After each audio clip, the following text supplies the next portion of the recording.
This video is part of a series that provides an overview of airport operations in the Phoenix area. Let's look at how aircraft operate at Scottsdale Airport. Established in June 1942, Scottsdale Airport originally served as a pilot training location for the World War II Army Air Corps, known as Thunderbird II. This name continues to be used at military facilities in the valley as a tribute to the thousands of pilots trained here. After the war, the city of Scottsdale acquired the airport and has operated it continuously since then. Like much of the country, Scottsdale experienced significant population and industrial growth in the post-war era. The air park at Scottsdale was established in 1963 and is now home to thousands of businesses that employ nearly 6,000 people, making it the second largest employment center in the state and generates over $320 million in employee wages. Aviation at Scottsdale kept pace with the surrounding growth. The first jet landed here in 1967, and by 1969, the airport had a diverse mix of nearly 130 based aircraft.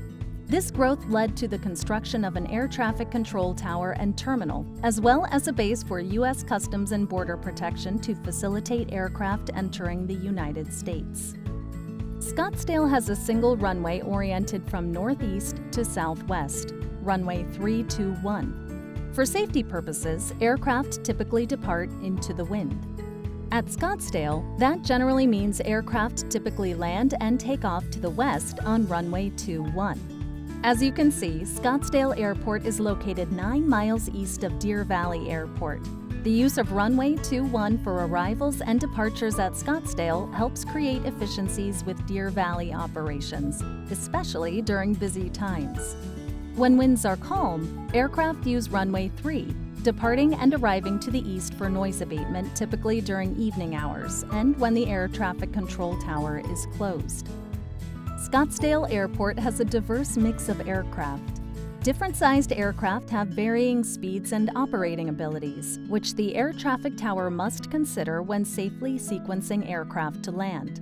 For example, aircraft operate what is known as Instrument Flight Rules, or IFR, or Visual Flight Rules, known also as VFR. Most training aircraft fly VFR, using visual landmarks on the ground to navigate.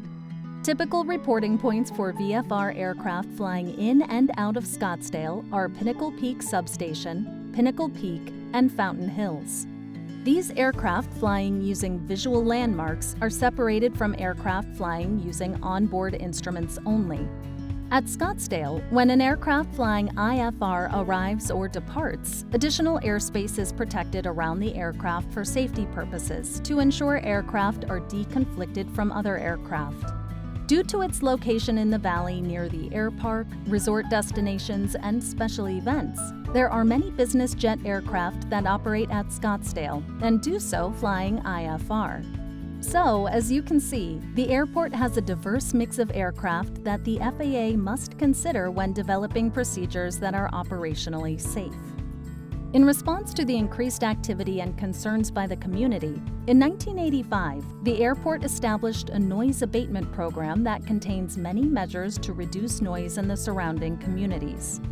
Key among them are no touch-and-go operations between 9:30 p.m. and 6 a.m., no intersection takeoffs, requiring pilots to use the full runway length to take off and gain altitude before turning.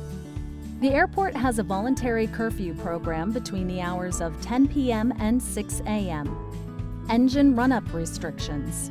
Using runway 3 when winds are calm. Aircraft weight restriction. And aircraft should fly northwest of the airport. Because this program was established before the Airport Noise and Capacity Act, these noise abatement measures are mandatory and grandfathered, remaining in place unless the airport decides to change them. This is one video in a series that discusses aircraft operations in the Phoenix region. To see more, please visit the FAA's YouTube channel.